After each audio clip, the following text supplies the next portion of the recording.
personne, je dis bien personne, ne pourra développer l'Afrique à la place des Africains. Personne ne pourra développer nos communautés à notre place.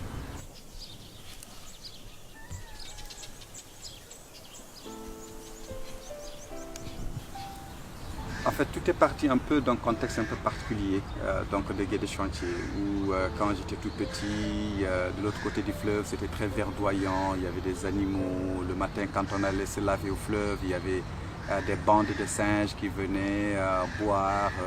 On passait notre enfance à courir derrière des perdrix, derrière d'autres oiseaux, de petits lapins.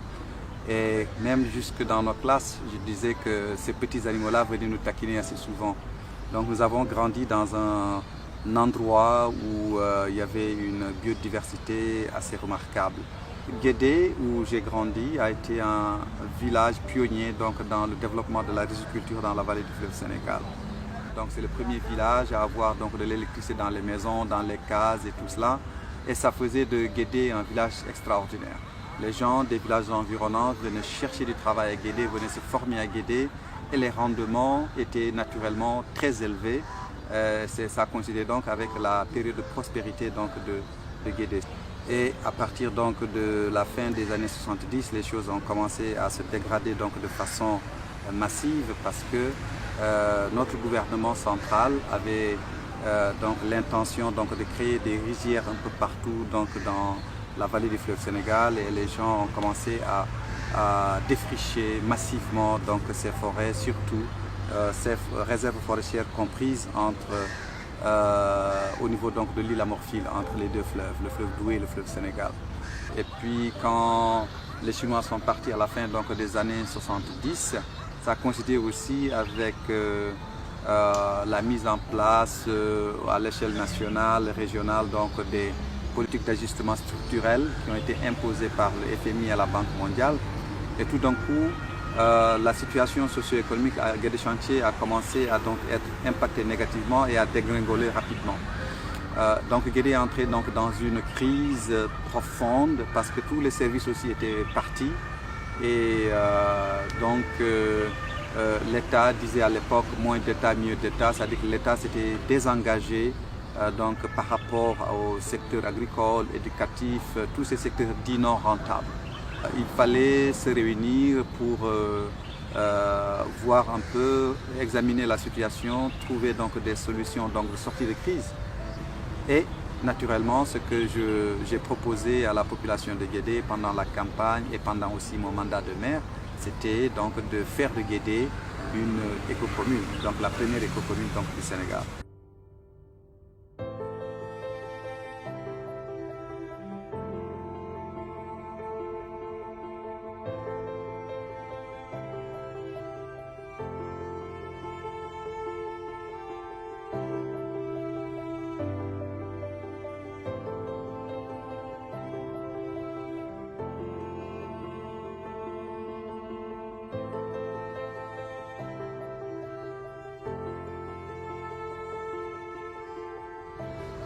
Nous sommes dans un endroit fortement impacté par la désertification.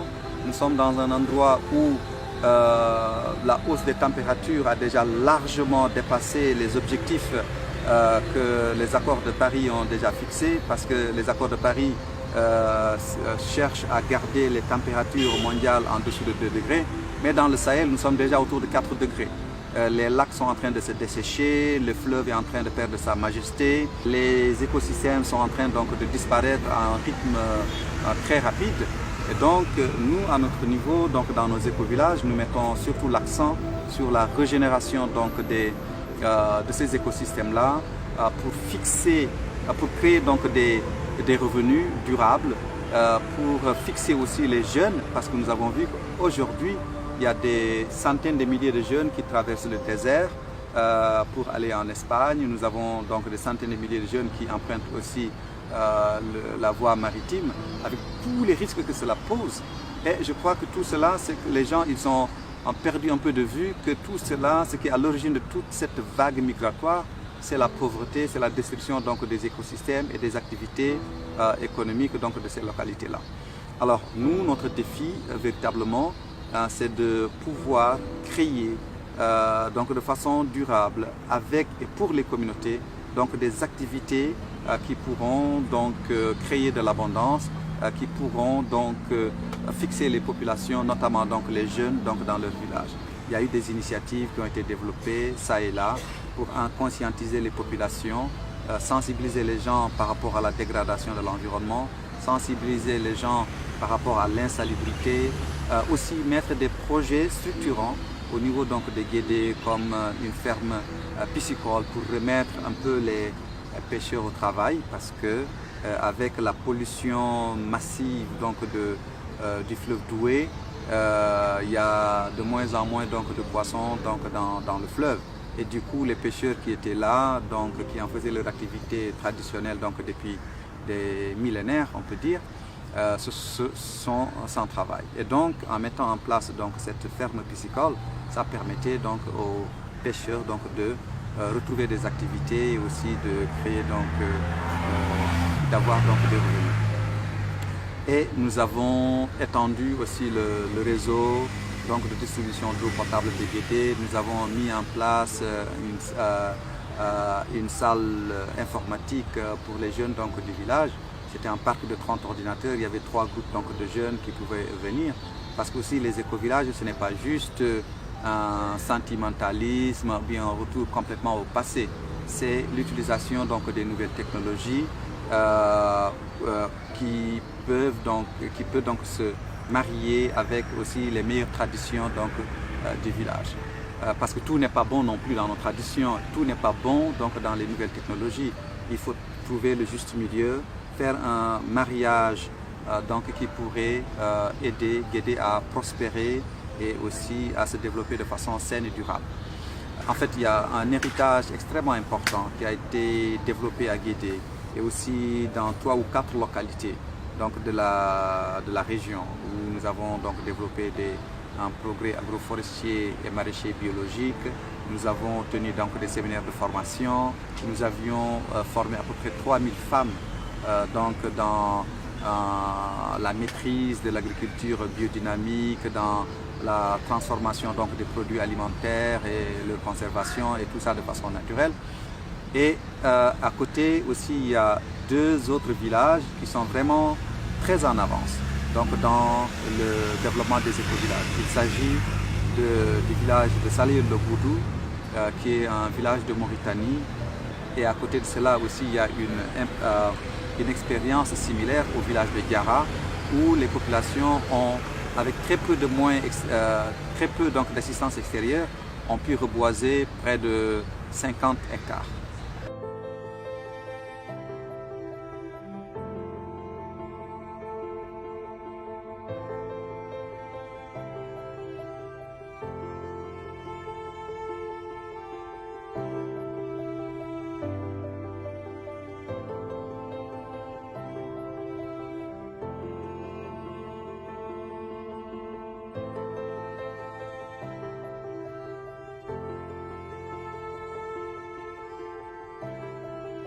Compte tenu de ces succès communautaires donc, dans ces 2 villages-là et du succès en fait, de toutes les idées qui ont été donc, développées à Guédé, on s'est dit que peut-être que le moment est venu donc, de créer une association qui s'appelle donc, le REDES, le Réseau pour l'émergence et le développement des écovillages au Sahel, pour que cette expérience-là puisse aussi se propager, grandir donc, dans tous les villages, donc dans toutes les communautés donc, de la région.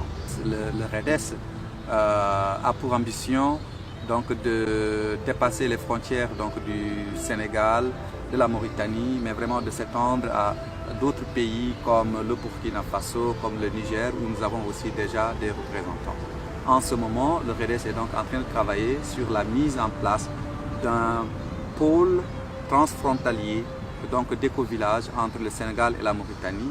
Et le samedi dernier, nous étions donc à Lahel, au bord du fleuve Sénégal, où nous avions eu donc des représentants venus à peu près de 35 villages environnants pour jeter donc les bases donc de ce pôle d'éco-village, pour parler de permaculture, pour parler donc de nutrition, pour parler de régénération donc de nos écosystèmes. Et ce qui est intéressant, c'est qu'il y avait donc des chefs de village qui étaient là. Il y avait le maire donc, de Gamadji-Saré, dont la commune compte à peu près une trentaine de villages et une centaine de hameaux. Il y avait donc des représentants d'associations de développement communautaire. Il y avait donc des représentants donc, de groupements féminins. Donc il y avait un potentiel humain extraordinaire, donc des porteurs d'idées, des porteurs de voix, des acteurs de développement qui pourraient donc aussi aider à propager et à enraciner davantage ce projet collectif donc transfrontalier. Parce que personne, je dis bien personne, ne pourra développer l'Afrique à la place des Africains. Personne ne pourra développer nos communautés à nos places. Alors l'Afrique doit inventer son propre modèle, sa propre voie. Il ne s'agit pas aujourd'hui donc de copier systématiquement ce libéralisme sauvage qu'on a vu vraiment qui est désastreux.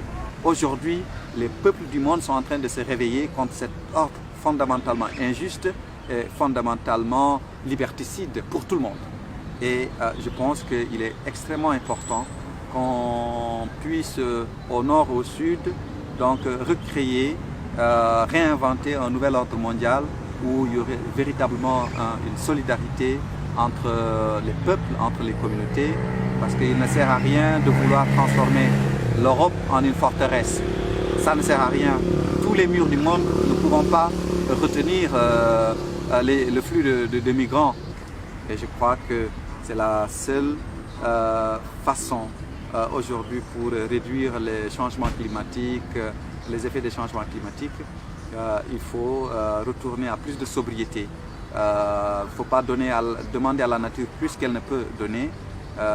Voilà, il ne s'agit pas aussi d'ouvrir plein de cratères à travers toute la planète, extraire, sans penser donc aux conséquences que cela peut jouer.